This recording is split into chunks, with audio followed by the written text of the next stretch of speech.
Avez-vous déjà réfléchi à pourquoi certaines femmes se sentent irrésistiblement attirées par des hommes dont elles savent, de manière rationnelle, qu'ils ne sont pas bons pour elles? Pourquoi le gentil garçon finit-il souvent dans la zone d'amitié, alors que le rebelle, le mystérieux, le mauvais garçon éveille une passion débordante qu'elle-même ne peut expliquer? Carl Jung a découvert quelque chose de troublant à propos de la psyché féminine que la société préfère ignorer. Il existe un archétype sombre et primitif qui réside dans l'inconscient de chaque femme. Un monstre qu'elle désire secrètement, mais n'admettrait jamais à voix haute. Ce n'est pas une question de sexisme ou de stéréotypes superficiels. C'est à propos de forces psychologiques ancestrales qui façonnent nos désirs les plus profonds. Ce n'est pas juste une autre vidéo sur les relations. C'est un voyage troublant à travers le côté obscur de l'attraction féminine, révélant des vérités qui pourraient vous choquer. Jung a appelé cela l'animus de l'ombre. Et aujourd'hui, vous découvrirez pourquoi chaque femme porte ce désir secret dans son inconscient. Préparez-vous à remettre en question tout ce que vous croyez savoir sur l'attraction et le désir féminin. 1. Le prédateur silencieux, l'archétype que chaque femme cache. Au fond de la psyché de chaque femme se cache quelque chose dont elle ne discutera jamais ouvertement lors de dîners ou de soirées entre filles. Ce n'est pas politiquement correct. Cela ne s'aligne pas avec le féminisme moderne. Cela contredit tout ce que la société nous dit sur ce que les femmes devraient vouloir. Pourtant, cela existe, pulsant silencieusement dans les ombres de l'inconscient féminin, attendant le bon déclencheur pour s'éveiller. Jung a identifié cela comme l'aspect ombre de l'animus, l'énergie masculine qui vit en chaque femme. Alors que l'esprit conscient cherche la sécurité, la stabilité et la sécurité émotionnelle, ce prédateur caché désire quelque chose d'entièrement différent. Il a faim d'une énergie masculine brute et indomptée qui ne s'excuse pas pour sa nature, ni ne demande la permission d'exister. Cet archétype ne naît pas de traumatisme ou de problèmes paternels comme la psychologie populaire pourrait le suggérer. Il est ancien, primal, encodé dans notre ADN à travers des millions d'années d'évolution. Nos ancêtres féminines ont survécu parce qu'elles pouvaient reconnaître et être attirées par des hommes qui possédaient la force, la ruse et la cruauté nécessaires pour protéger et subvenir dans un monde hostile. Le prédateur silencieux reconnaît instantanément le pouvoir authentique. Pas le genre de pouvoir qui vient d'un titre de poste ou d'un compte bancaire, mais la force magnétique brute qui émane d'un homme qui sait exactement qui il est et refuse de compromettre cette vérité pour quiconque. Cette énergie est enivrante précisément parce qu'elle devient de plus en plus rare dans notre monde, aseptisée et politiquement correcte. La société moderne a passé des décennies à essayer de domestiquer cette énergie féminine sauvage, convainquant les femmes qu'elles ne devraient être attirées que par des hommes sûrs, prévisibles et émotionnellement disponibles. Pourtant, nuit après nuit, des millions de femmes se retrouvent à faire défiler des applications de rencontres, ennuyées par le défilé sans fin de gentils garçons qui remplissent toutes les bonnes cases, mais échouent à déclencher cette étincelle primale. Le prédateur en elle ne se soucie pas de votre plan sur 5 ans ou s'il se souvient de baisser la lunette des toilettes. Il répond à quelque chose de bien plus profond, l'odeur du danger enveloppé dans une force protectrice. La promesse d'être revendiqué par quelqu'un qui pourrait avoir n'importe qui, mais vous choisit. Le frisson de dompter quelque chose de sauvage sans briser complètement son esprit. Il ne s'agit pas de vouloir être blessé ou dominé de manière malsaine. Le prédateur cherche un adversaire digne, quelqu'un qui peut égaler son intensité psychologique sans être intimidé par son pouvoir. Elle veut se sentir petite et protégée, mais seulement par quelqu'un de vraiment plus grand et plus fort, pas quelqu'un qui fait semblant de l'être. L'aspect le plus fascinant de cet archétype est la façon dont il opère dans le plus grand secret. Une femme peut passer des années en thérapie à parler de ses schémas relationnels sans jamais reconnaître ce désir de l'ombre. Elle blâmera son attirance pour les hommes indisponibles sur une faible estime de soi, tandis que son inconscient continue de chercher le prince sombre qui ne lui appartiendra jamais complètement. Le prédateur est également très sélectif. Il ne peut être trompé par une confiance feinte ou un mystère fabriqué. Il sent l'authenticité à un niveau moléculaire, distinguant entre l'énergie alpha authentique et les tentatives pathétiques des hommes cherchant à manipuler leur chemin vers l'attraction. C'est pourquoi les techniques des artistes de la drague échouent finalement. Ils essaient de tromper quelque chose qui a évolué au fil des millénaires pour détecter la tromperie. Ce qui rend cet archétype si puissant, c'est son mépris total pour le conditionnement social. Il ne se soucie pas de ce que vos amis pensent, de ce que veut votre mère, ou de ce que la société juge approprié. Il fonctionne sur un pur instinct, attiré par des marqueurs génétiques de force, d'intelligence et de fitness reproductif que votre esprit rationnel pourrait trouver problématique. Le prédateur silencieux en chaque femme est patient. Elle peut rester dormante pendant des années, permettant à l'esprit conscient de fréquenter des hommes appropriés et de construire des relations convenables. Mais quand elle rencontre son égal, cette rare combinaison d'obscurité et de lumière, de force et de mystère, elle s'éveille avec une force qui peut anéantir des décennies de planification minutieuse et de décisions rationnelles. Comprendre cet archétype ne signifie pas s'y abandonner aveuglément. Mais nier son existence mène à une vie divisée où les femmes se battent constamment contre leur propre nature, se demandant pourquoi elles se sentent vides dans des relations avec des hommes parfaitement bons, qui les aiment profondément, mais échouent à toucher cette partie sauvage et affamée de leur âme. 2. L'ombre masculine qui éveille le féminin primitif. En chaque homme existe une ombre, les parties de sa personnalité que la civilisation lui a appris à réprimer, nier ou dont il doit avoir honte.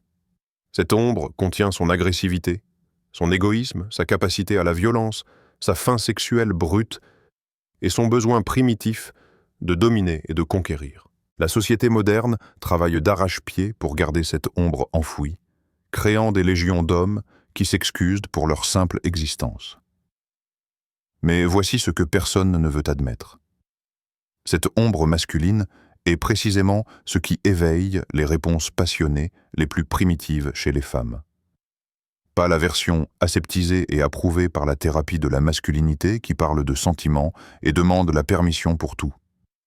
L'énergie masculine, brute et non filtrée, qui ne s'excuse pas de prendre de la place dans le monde. Le féminin primitif chez les femmes reconnaît cette énergie de l'ombre comme une clé s'insérant dans une serrure. C'est le même système de reconnaissance qui a aidé nos ancêtres à survivre. La capacité à identifier les hommes qui possédaient les qualités dangereuses nécessaires à la protection et à la survie enveloppées dans juste assez de contrôle pour être des alliés dignes de confiance plutôt que des menaces. Il ne s'agit pas d'encourager un comportement toxique ou de célébrer un réel préjudice. L'ombre qui attire vraiment n'est pas chaotique ou destructrice. C'est une sauvagerie contrôlée, une agressivité canalisée, un danger discipliné. C'est la différence entre un guerrier entraîné et un barbare déchaîné. Les femmes sont attirées par les hommes qui pourraient être dangereux, mais choisissent de ne pas l'être, pas par les hommes qui sont simplement dangereux. La tragédie des rencontres modernes est que la plupart des hommes ont été tellement domestiqués qu'ils ont complètement perdu le contact avec cette énergie primale. Ils ont été enseignés que toute manifestation des qualités de l'ombre masculine, l'assurance, la compétitivité, la confiance sexuelle, l'indisponibilité émotionnelle les rend toxiques ou problématiques. Alors, ils se présentent comme sûrs, accommodants et prévisibles, se demandant pourquoi les femmes semblent ennuyées ou les placent dans la zone d'amitié malgré leur qualité évidente de petite amie. Pendant ce temps, les femmes se retrouvent inexplicablement attirées par des hommes qui conservent une certaine connexion à leur ombre, ceux qui n'ont pas été complètement stérilisés par les attentes sociales. Ces hommes peuvent être émotionnellement indisponibles, professionnellement risqués ou socialement inappropriés, mais ils possèdent quelque chose qui déclenche des réponses inconscientes profondes qui contournent totalement l'évaluation rationnelle. Le féminin primitif ne veut pas d'un homme qui demande la permission de l'embrasser. Elle veut un homme qui lit ses signaux si expertement qu'il sait exactement quand elle veut être embrassée et prend ce qu'il sait qu'elle veut donner. Elle ne veut pas quelqu'un qui cherche constamment son approbation. Elle veut quelqu'un dont l'approbation devient quelque chose qui vaut la peine d'être mérité. Elle ne veut pas d'un homme disponible à chaque fois qu'elle l'appelle. Elle veut quelqu'un dont l'attention ressemble à un prix parce qu'elle est sélective et méritée. Cette énergie masculine d'ombre communique par des signaux subtils que la plupart des hommes modernes ont oublié comment envoyer. C'est dans sa façon de se déplacer dans l'espace comme s'il en était le maître. La manière dont il parle avec une autorité tranquille plutôt que de chercher la validation. La façon dont il prend des décisions sans consultation interminable. La manière dont il maintient des limites sans excuses ni explication. Le féminin primitif répond à cette énergie car elle signale une aptitude génétique de la manière la plus profonde possible. Un homme en contact avec son ombre possède la force psychologique de protéger ce qui lui appartient, la confiance pour prendre des décisions difficiles sous pression, la stabilité émotionnelle pour rester calme dans le chaos, et la certitude sexuelle pour prendre les devants dans des moments intimes sans que cela ne ressemble à du travail pour elle. Ce que la plupart des gens ne comprennent pas, c'est que cette masculinité d'ombre ne concerne pas la méchanceté, l'égoïsme ou l'abus. Il s'agit d'être indéniablement masculin dans un monde qui demande constamment aux hommes de s'excuser pour leur nature. Il s'agit de maintenir ce bord d'imprévisibilité qui empêche les relations de devenir ennuyeuses et platoniques. Il s'agit d'être quelqu'un qu'elle ne peut pas complètement comprendre ou contrôler, ce qui maintient la tension psychologique nécessaire pour une attraction durable. Les hommes qui intègrent avec succès leur ombre ne deviennent pas des monstres. Ils deviennent magnétiques. Ils développent la rare capacité d'être à la fois sûrs et dangereux, protecteurs et imprévisibles, aimants et légèrement indisponibles. Ils comprennent que les femmes ne veulent pas qu'ils soient parfaits. Elles veulent qu'ils soient suffisamment puissants pour être imparfaits sans s'en excuser. C'est pourquoi l'archétype du mauvais garçon reste éternellement captivant, malgré des décennies de théories féministes expliquant pourquoi il ne devrait pas l'être. Ce n'est pas que les femmes veulent réellement des hommes mauvais. Elles veulent des hommes qui n'ont pas complètement sacrifié leur ombre masculine sur l'autel de l'acceptabilité sociale. Elles veulent des sauvages civilisés, pas des chiots domestiqués prétendant être des loups. Au fait, si vous êtes curieux d'aller encore plus loin et d'intégrer vos ombres et lumières, consultez l'e-book Méthode Sim. C'est un guide concis qui peut vous aider à débloquer votre pouvoir intérieur en seulement 5 minutes par jour. Le lien est dans le premier commentaire épinglé ci-dessous. 3. Pourquoi le gentil garçon ne sera jamais suffisant? Le gentil garçon représente l'une des figures les plus tragiques de la rencontre moderne. Il est gentil, fiable, émotionnellement disponible et se soucie vraiment des sentiments des femmes. Il ouvre les portes, se souvient des anniversaires, écoute les problèmes sans essayer de les résoudre et ne ferait jamais de mal à une mouche. Selon toutes les mesures logiques, il devrait être le partenaire parfait. Pourtant, il se retrouve perpétuellement célibataire ou coincé dans la zone d'amitié, regardant les femmes qu'il adore courir après des hommes qui les traitent mal. Ce n'est pas parce que les femmes sont brisées ou ne savent pas ce qui est bon pour elles. C'est parce que le gentil garçon, malgré ses véritables bonnes qualités, ne parvient pas à activer les mécanismes psychologiques plus profonds qui créent l'attraction. Il fonctionne à partir de son esprit conscient, essayant de logiquer son chemin vers l'amour, tout en ignorant complètement les forces inconscientes qui conduisent réellement le désir. Le problème fondamental de l'approche du gentil garçon est qu'elle repose sur la transaction plutôt que sur la transformation.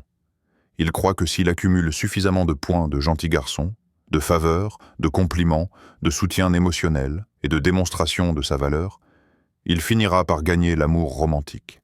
Mais l'attraction ne fonctionne pas comme un programme de fidélité. Vous ne pouvez pas collecter suffisamment de bonnes actions pour acheter la passion. Ce que le gentil garçon ne comprend pas, c'est que sa gentillesse même signale souvent une faiblesse génétique aux parties primitives du cerveau féminin.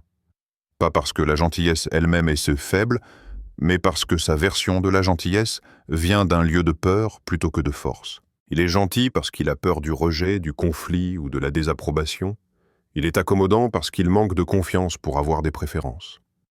Il est d'accord avec tout parce qu'il est terrifié par le désaccord menant à l'abandon. Les femmes peuvent sentir cette différence immédiatement. Il y a une distinction énorme entre un homme fort qui choisit d'être gentil et un homme faible qui est gentil parce qu'il n'ose pas être autre chose. Le premier crée de l'attraction parce que sa gentillesse vient de l'abondance et du choix. Le second crée de la pitié ou de l'amitié parce que sa gentillesse vient de la rareté et de la peur. Le gentil garçon commet également une erreur critique en mettant les femmes sur des piédestaux. Il les traite comme des fleurs délicates qui doivent être protégées de toute émotion négative ou vérité inconfortable. Il ne les défie jamais, n'est jamais en désaccord avec elles, ne crée jamais de friction ou de tension. Bien que cela puisse sembler respectueux, cela prive en réalité les femmes de la chance de se sentir vraiment vues et comprises. Si vous n'êtes jamais en désaccord avec quelqu'un, vous ne le connaissez jamais vraiment. Vous ne connaissez que la version qu'elle présente au monde. Cette mise sur un piédestal crée un autre problème. Elle élimine la polarité. L'attraction nécessite de la différence, du contraste et de l'attention. Quand un homme devient un miroir, ne reflétant que ce qu'il pense qu'une femme veut voir, il devient invisible.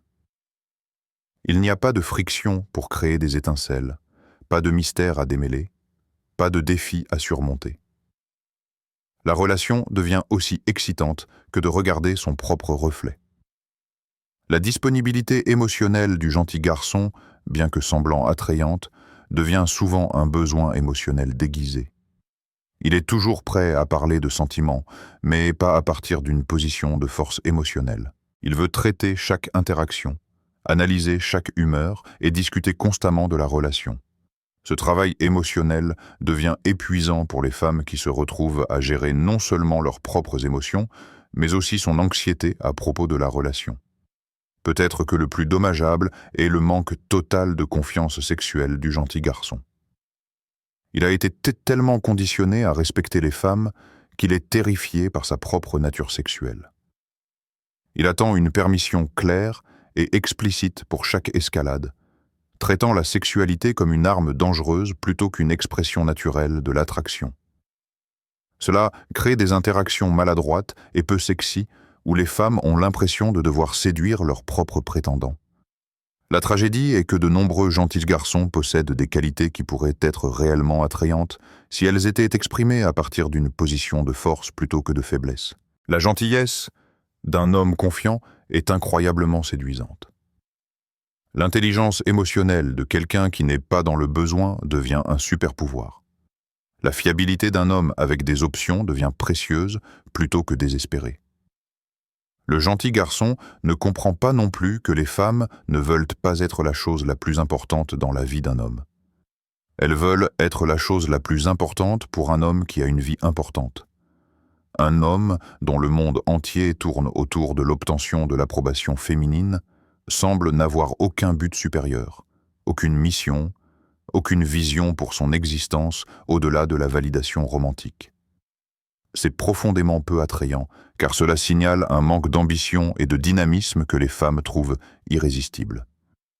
Ce que le gentil garçon doit comprendre, c'est que l'attraction ne concerne pas le fait d'être parfait ou d'éviter tous les traits négatifs. Il s'agit d'être authentique, conscient et indéniablement masculin, tout en canalisant ses qualités dans des directions positives. Les femmes préfèrent être avec un homme qui les frustre occasionnellement, mais les garde intéressés plutôt qu'avec quelqu'un qui les ennuie avec une constante complaisance. Le chemin à suivre pour le gentil garçon n'est pas de devenir un imbécile, mais de développer une véritable confiance, de maintenir ses propres opinions, de poursuivre ses propres objectifs, et de traiter la gentillesse comme un choix plutôt qu'un réglage par défaut. Quand la gentillesse vient de la force plutôt que de la faiblesse, quand le respect vient de la confiance plutôt que de la peur, quand la gentillesse vient de l'abondance plutôt que la rareté, ce n'est qu'alors que le gentil devient véritablement attirant. 4. La fascination pour le danger. L'attraction fatale expliquée. Tout au long de l'histoire, les femmes ont été inexplicablement attirées par des hommes représentant diverses formes de danger.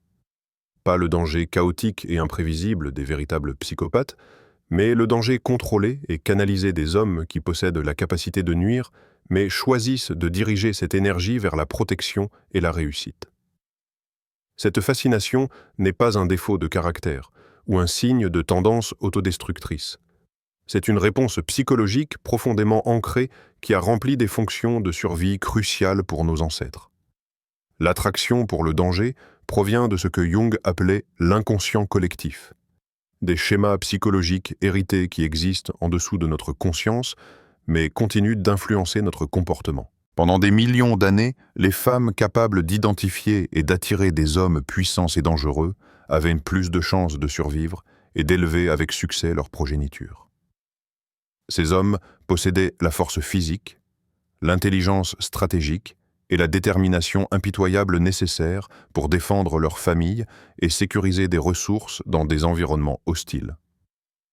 Les femmes modernes héritent de ces mêmes schémas psychologiques. Même si les hommes dangereux qu'elles rencontrent aujourd'hui sont plus susceptibles d'être des prédateurs financiers que de véritables guerriers, le cerveau primitif ne fait pas la distinction entre l'agression financière et la prouesse physique, entre la dominance sociale et la capacité à chasser, entre l'indisponibilité émotionnelle et la pensée stratégique. Il reconnaît simplement les marqueurs de force et réagit par l'attraction. Les hommes dangereux déclenchent ce que les psychologues appellent le renforcement intermittent, le mécanisme de conditionnement psychologique le plus puissant connu de la science. Contrairement aux hommes prévisibles et constants qui offrent des récompenses émotionnelles stables, les hommes dangereux créent un schéma imprévisible d'attention et de retrait qui devient psychologiquement addictif. Leur approbation semble plus précieuse, car elle est rare et conditionnelle. Leur attention crée de l'euphorie, car elle contraste fortement avec les périodes d'incertitude et d'anxiété. Ce schéma psychologique explique pourquoi les femmes décrivent souvent les relations avec des hommes dangereux comme enivrantes ou addictives. La chimie cérébrale impliquée est littéralement similaire à la dépendance aux drogues. Des poussées de dopamine se produisent pendant les périodes d'attention et d'approbation, créant un plaisir intense, suivi d'anxiété et de désir pendant les périodes de retrait. Ces montagnes russes biochimiques créent des liens qui semblent bien plus intenses que les émotions stables et confortables, générées par des relations sûres et prévisibles. La fascination pour le danger répond également à un besoin psychologique profond de transformation et de croissance. Les relations sûres et confortées poussant rarement les femmes à découvrir des aspects cachés d'elles-mêmes ou à développer de nouvelles capacités. Les hommes dangereux, de par leur nature même, créent des situations qui forcent l'évolution personnelle. Ils exigent des niveaux plus élevés de beauté, d'intelligence, de sophistication ou de force émotionnelle. Bien que cela puisse être épuisant et parfois destructeur, cela peut aussi catalyser un développement personnel considérable. De nombreuses femmes se retrouvent plus vibrantes, confiantes et vivantes dans des relations avec des hommes dangereux. Pas nécessairement parce que ces hommes encouragent ces qualités, mais parce que la nature exigeante de la relation exige leur émergence. C'est l'équivalent psychologique de la façon dont le stress physique renforce les muscles. Le stress émotionnel, à des doses appropriées, peut renforcer la personnalité. L'attraction pour le danger satisfait également le désir féminin d'être choisi par quelqu'un qui a de nombreuses options. Un homme dangereux possède généralement des qualités qui le rendent attirant pour de nombreuses femmes. Confiance, ambition, magnétisme sexuel, statut social ou succès financier. Être choisi par un tel homme ressemble à gagner une compétition, validant le désir d'une femme de manière que le choix par un homme avec peu d'options ne peut égaler. Il y a aussi un élément de pouvoir par procuration dans les relations avec des hommes dangereux. Les femmes peuvent éprouver de la force et de l'influence par association, se sentant protégées par et connectées à un pouvoir masculin sans avoir à développer ces qualités elles-mêmes. Cela n'est pas nécessairement malsain. Tout au long de l'histoire, les partenariats réussis ont souvent impliqué des forces complémentaires plutôt que des capacités identiques. La distinction clé se situe entre le danger constructif et destructif. Le danger constructif implique des hommes qui canalisent leurs qualités potentiellement nuisibles vers la réussite positive. Entrepreneurs à succès, athlètes compétitifs, leaders ambitieux, artistes créatifs qui repoussent les limites. Ces hommes possèdent une touche d'imprévisibilité tout en restant des alliés fondamentalement dignes de confiance. Le danger destructif implique des hommes dont les qualités nuisibles restent incontrôlées et menacent véritablement le bien-être. De véritables criminels, toxicomanes, abuseurs émotionnels ou hommes souffrant de troubles psychologiques graves. La tragédie est que les deux types peuvent déclencher des réponses d'attraction initiales similaires, rendant crucial pour les femmes de développer la sagesse nécessaire pour les distinguer. Comprendre la fascination pour le danger ne signifie pas s'y abandonner aveuglément ou accepter un comportement véritablement nuisible, mais cela signifie reconnaître ces schémas psychologiques profonds au lieu de prétendre qu'ils n'existent pas ou de ressentir de la honte à leur sujet.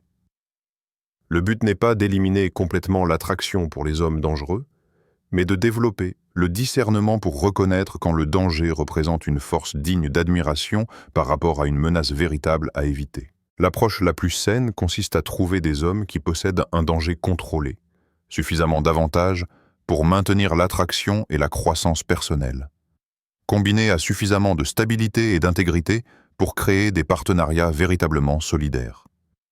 Ces individus rares savent être à la fois excitants et fiables, stimulants et dignes de confiance, mystérieux et honnêtes.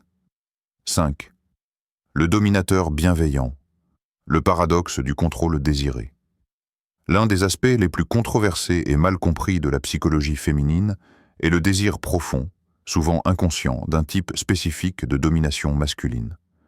Pas la domination grossière et égoïste des tyrans ou des abuseurs, mais ce que Jung reconnaîtrait comme une domination bienveillante, un leadership qui sert le bien supérieur de la relation et de l'unité familiale. Ce paradoxe crée un conflit interne considérable pour les femmes modernes, qui ont appris que tout désir de leadership masculin représente une oppression intériorisée.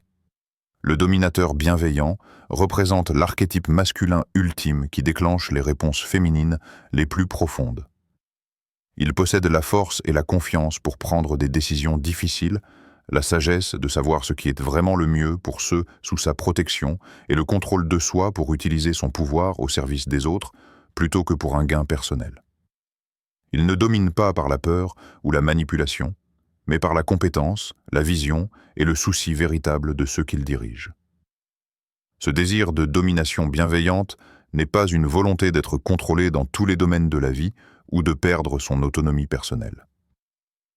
Il s'agit du besoin féminin profond de céder occasionnellement la responsabilité de la prise de décision à quelqu'un de suffisamment digne de confiance pour bien la gérer. Dans un monde où l'on attend des femmes qu'elles soient fortes, indépendantes et autonomes dans toutes les situations, l'opportunité de se détendre sous un leadership masculin de confiance devient incroyablement attrayante.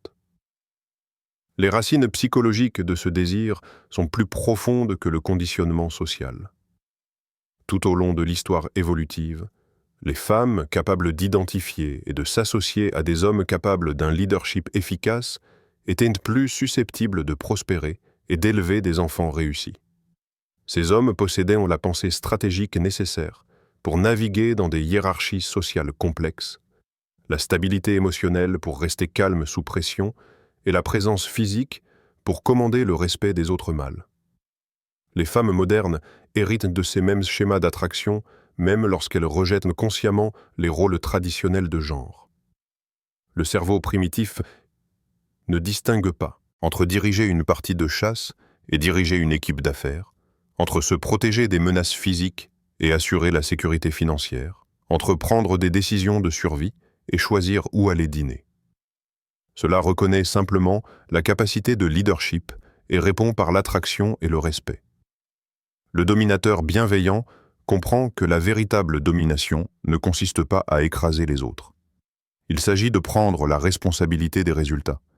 Il n'a pas besoin de prouver son autorité par l'agression ou des tactiques de contrôle, car sa compétence parle d'elle-même. Il prend des décisions non pas parce qu'il aime avoir du pouvoir sur les autres, mais parce qu'il est prêt à supporter le poids des conséquences que d'autres préfèrent éviter. Ce type d'homme crée ce que les psychologues appellent une dynamique d'attachement sécurisée. Les femmes se sentent suffisamment en sécurité pour être vulnérables parce qu'elles font confiance à son jugement et à ses instincts protecteurs. Elles peuvent exprimer pleinement leur énergie féminine parce qu'elles ne sont pas constamment préoccupées par la capacité de leur partenaire à gérer les défis de la vie ou à protéger ce qui compte le plus pour eux d'eux. Le paradoxe devient évident lorsque les femmes se trouvent simultanément attirées par cette dominance et honteuses de cette attraction. On leur a appris que vouloir un leadership masculin les rend faibles ou rétrogrades. Pourtant, elles ne peuvent nier la profonde satisfaction qu'elles ressentent lorsqu'elles rencontrent un homme capable de prendre en charge des situations sans les faire se sentir diminuées ou irrespectées. Ce que beaucoup de gens ne comprennent pas, c'est que la dominance saine nécessite un consentement et crée une expansion plutôt qu'une restriction. Le dominateur bienveillant ne prend pas de décision unilatérale concernant la vie de sa partenaire. Il fournit un leadership dans les domaines où elle veut suivre tout en respectant son autonomie dans les domaines où elle préfère diriger. Cela crée un partenariat dynamique où les deux personnes peuvent opérer dans leur zone de force et de préférence. Le désir de dominance bienveillante satisfait également le besoin féminin de polarité dans les relations. Lorsque les deux partenaires opèrent au même niveau d'énergie, les relations tendent à devenir platoniques et ennuyeuses. L'énergie féminine s'épanouit lorsqu'elle peut danser avec une énergie masculine suffisamment forte pour fournir direction et stabilité. Cela ne signifie pas que les femmes ne peuvent pas être leaders à part entière. Cela signifie qu'elles préfèrent souvent suivre la direction de quelqu'un d'autre dans leurs relations intimes. De nombreuses femmes indépendantes et accomplies rapportent se sentir épuisées de devoir être constamment en alerte dans leur vie professionnelle. Elles prennent d'innombrables décisions, résolvent des problèmes complexes et gèrent de multiples responsabilités tout au long de leur journée de travail. Rentrer chez elles auprès d'un partenaire capable de prendre des décisions et de gérer des situations leur permet d'accéder à différents aspects de leur personnalité et de trouver un équilibre. Le dominateur bienveillant comprend aussi que le leadership est une question de service, non d'auto-glorification. Il prend les rênes non pas parce qu'il aime contrôler les autres, mais parce qu'il veut créer les meilleurs résultats possibles pour toutes les personnes impliquées. Sa dominance sert la relation plutôt que son ego. Il prend des décisions basées sur ce qui est vraiment le mieux pour le partenariat, même lorsque cela entre en conflit avec ses préférences personnelles immédiates. Ce type de leadership masculin devient de plus en plus rare dans la société moderne, où les hommes apprennent souvent que toute forme de dominance est toxique ou inappropriée. De nombreux hommes renoncent entièrement à leur responsabilité de leadership, laissant les femmes gérer tout, des décisions de vie majeures aux choix quotidiens simples. Bien que cela puisse sembler respectueux, cela laisse souvent les femmes se sentir non soutenues et surchargées plutôt qu'émancipées. La tragédie est que les hommes et les femmes comprennent souvent mal ce à quoi ressemble une dominance saine, soit en la rejetant complètement, soit en acceptant de mauvaises imitations qui impliquent un véritable contrôle et manipulation plutôt qu'un leadership et une protection authentique. Comprendre la différence entre la dominance bienveillante et le contrôle toxique est crucial pour créer des relations qui satisfont des besoins psychologiques profonds, tout en maintenant respect et égalité. 6. La danse ancestrale. Comment nos instincts sabotent la raison?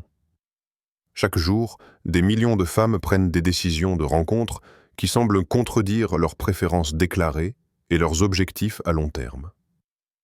Elles glissent à gauche sur des professionnels financièrement stables et à droite sur des artistes mystérieux. Elles ignorent le collègue dévoué et se passionnent pour l'ami émotionnellement indisponible. Elles quittent des relations saines pour des aventures passionnées que tout le monde autour d'elles s'est voué à l'échec.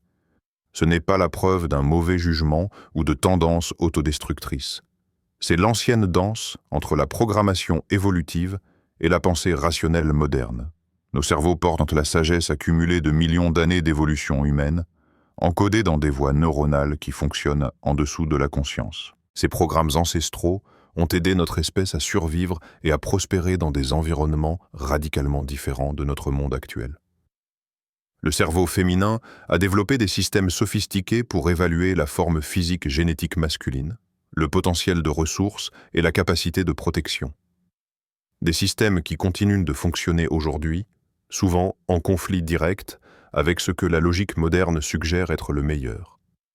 La danse ancestrale commence par des schémas d'attraction qui se sont développés lorsque la force physique, la capacité de chasse et le statut tribal déterminaient les résultats de survie.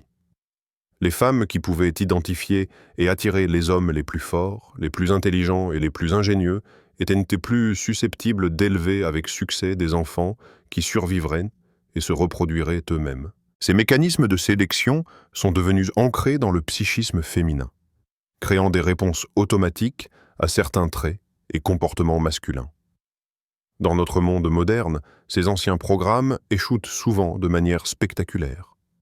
Les traits qui indiquaient la forme physique dans les environnements ancestraux, la dominance physique, le comportement à risque, l'indisponibilité émotionnelle, l'agressivité compétitive peuvent maintenant indiquer des hommes qui sont de mauvais partenaires relationnels ou des fournisseurs peu fiables.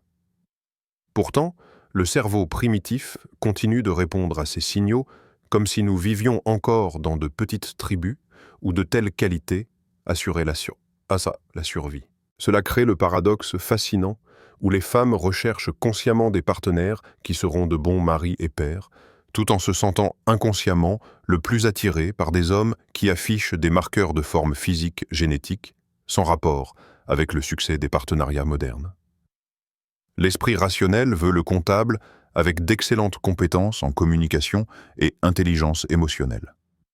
Le cerveau primitif veut le mécanicien de moto avec des tatouages mystérieux et un passé de cœur brisé. La danse ancestrale devient la plus apparente pendant l'ovulation, lorsque les changements hormonaux amplifient ces anciens schémas de programmation.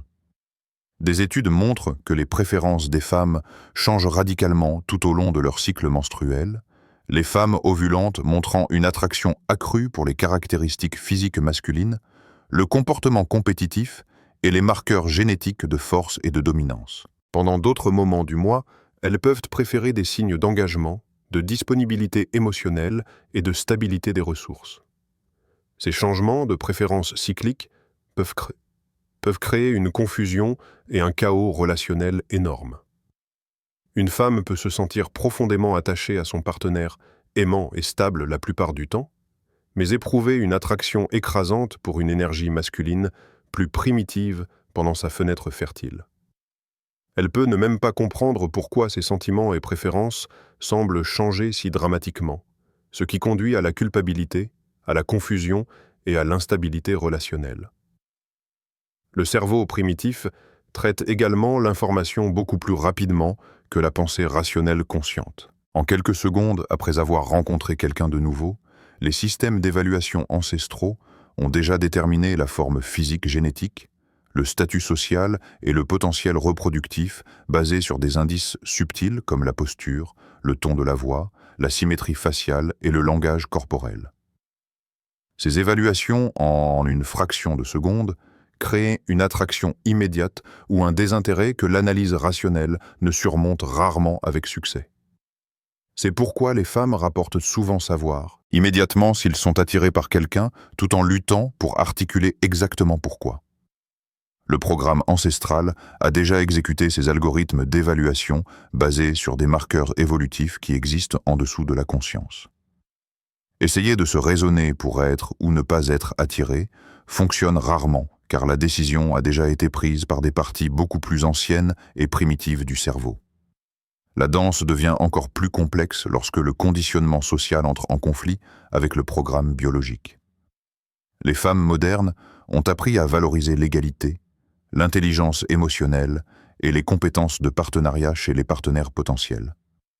Pourtant, leur inconscient continue de réagir le plus fortement aux démonstrations de dominance, de compétition et de marqueurs de forme physique génétique qui suggèrent le succès reproductif plutôt que la compatibilité relationnelle. Comprendre cette danse ancestrale ne signifie pas s'y abandonner complètement ou utiliser la biologie comme excuse pour de mauvais choix relationnels.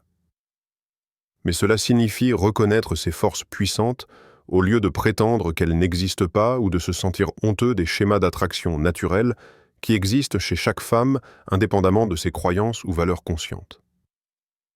L'approche la plus saine implique d'apprendre à reconnaître quand le programme ancestral dirige l'attraction par rapport à quand une compatibilité véritable est présente. Cela nécessite de développer ce que Jung appelait la conscience. La capacité d'observer nos propres processus psychologiques sans être complètement contrôlés par eux. Les femmes peuvent apprendre à apprécier et même à savourer ces réponses d'attraction primitives tout en prenant des décisions relationnelles basées sur des informations plus complètes. Le but n'est pas d'éliminer le programme évolutif, ce qui serait de toute façon impossible, mais de l'intégrer consciemment avec les besoins relationnels modernes. Cela peut signifier reconnaître l'attraction pour certains traits masculins, tout en choisissant des partenaires qui expriment ces traits de manière saine et constructive plutôt que destructrice. Cela signifie comprendre que l'attraction initiale et la compatibilité à long terme fonctionnent selon différents systèmes psychologiques qui ne s'alignent pas toujours parfaitement. 7. Le monstre protecteur. Quand la violence devient séduction, peut-être qu'aucun aspect de l'attraction féminine n'est plus troublant ou politiquement incorrect que l'attrait inconscient de la capacité masculine à la violence. Pas la violence ou la cruauté réelle, mais le potentiel contrôlé pour cela. Le sentiment qu'un homme pourrait être dangereux si les circonstances l'exigeaient, mais choisit la retenue et la protection à la place. Ce paradoxe révèle l'une des vérités les plus profondes sur la psychologie féminine que la société moderne veut désespérément nier. L'archétype du monstre protecteur combine deux qualités apparemment contradictoires qui créent un cocktail psychologique irrésistible. La capacité d'infliger du mal et le caractère moral d'utiliser cette capacité uniquement au service de la protection. Les femmes sont attirées par les hommes qui pourraient blesser les autres, mais ne les blesseraient jamais. Des guerriers qui canalisent leur capacité de destruction vers la défense de ce qu'ils aiment plutôt que de conquérir pour un gain personnel.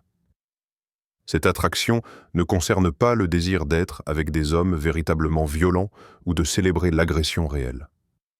Il s'agit du besoin féminin profond de se sentir véritablement protégé dans un monde qui reste fondamentalement dangereux malgré notre surface civilisée. Les femmes veulent savoir que leur partenaire pourrait gérer de véritables menaces si elles survenaient, pas seulement un soutien émotionnel lors de conversations difficiles.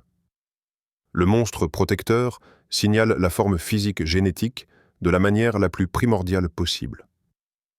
Tout au long de l'histoire évolutive, les femmes qui se sont associées à des hommes capables de violences efficaces étaient plus susceptibles de survivre aux attaques de prédateurs, de tribus rivales ou d'environnements hostiles. Ce programme psychologique est si profondément ancré qu'il continue de fonctionner même lorsque les menaces physiques sont rares et que les systèmes juridiques gèrent la plupart des conflits. Les hommes modernes luttent souvent avec cette dynamique parce qu'on leur a appris que toute capacité à la violence les rend toxiques ou dangereux. Ils répriment leurs instincts agressifs si complètement qu'ils paraissent faibles plutôt que contrôlés. Les femmes ressentent immédiatement cette faiblesse et se sentent non protégées, même lorsqu'il n'y a pas de menace apparente nécessitant une protection. La distinction clé est entre le potentiel de violence contrôlée et non contrôlée. La violence contrôlée implique des hommes qui ont développé des compétences de combat, une intensité compétitive ou une capacité agressive, mais gardent ces qualités soigneusement canalisées vers des cibles appropriées, défendant la famille, atteignant des objectifs ou protégeant les innocents. La violence non contrôlée implique des hommes dont les impulsions agressives gouvernent leur comportement plutôt que de servir leurs valeurs.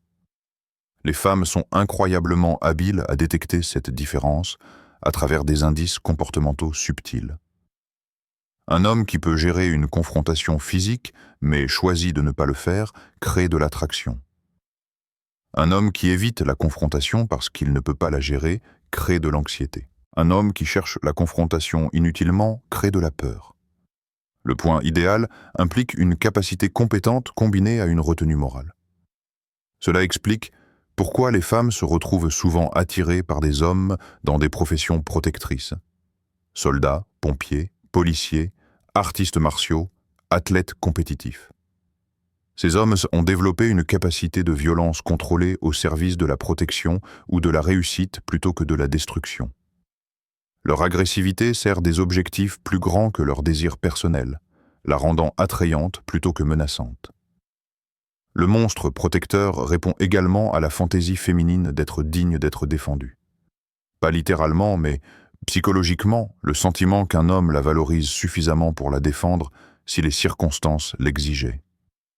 Il ne s'agit pas de vouloir du drame ou du conflit, mais de se sentir vraiment précieuse pour quelqu'un avec la capacité réelle de soutenir cette protectivité. Comprendre ce schéma d'attraction ne signifie pas encourager la violence réelle ou célébrer la masculinité toxique, mais cela signifie reconnaître que les femmes sont attirées par des hommes qui possèdent une force contrôlée plutôt que ceux qui ont entièrement éliminé leur capacité de force. Le but est de canaliser l'agression masculine vers la protection et la réussite plutôt que de prétendre qu'elle n'existe pas ou ne devrait pas exister. La vérité inconfortable que Carl Jung a révélée sur la psychologie féminine défie tout ce que notre monde moderne veut croire sur l'attraction et le désir. Ce ne sont pas des pathologies à guérir ou un conditionnement social à surmonter. Ce sont des aspects fondamentaux de la nature humaine qui existent chez chaque femme, indépendamment de ses valeurs éducatives ou de ses croyances conscientes. La question n'est pas de savoir si ces anciens schémas influenceront l'attraction féminine, mais si nous les reconnaîtrons honnêtement et apprendrons à les naviguer avec sagesse. Peut-être que la plus grande tragédie de notre époque est le nombre de femmes qui passent leur vie à lutter contre leur propre nature profonde, se demandant pourquoi elles se sentent vides dans des relations avec des hommes parfaitement bons qui les aiment mais ne peuvent toucher les parties sauvages et primitives de leur âme.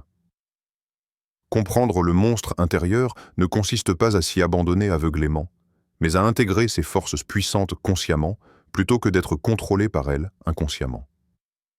Ce n'est que lorsque les femmes cesseront de s'excuser pour leur désir authentique et que les hommes cesseront de s'excuser pour leur nature authentique que nous pourrons créer des relations qui satisfont à la fois nos aspirations civilisées et nos cœurs primitifs.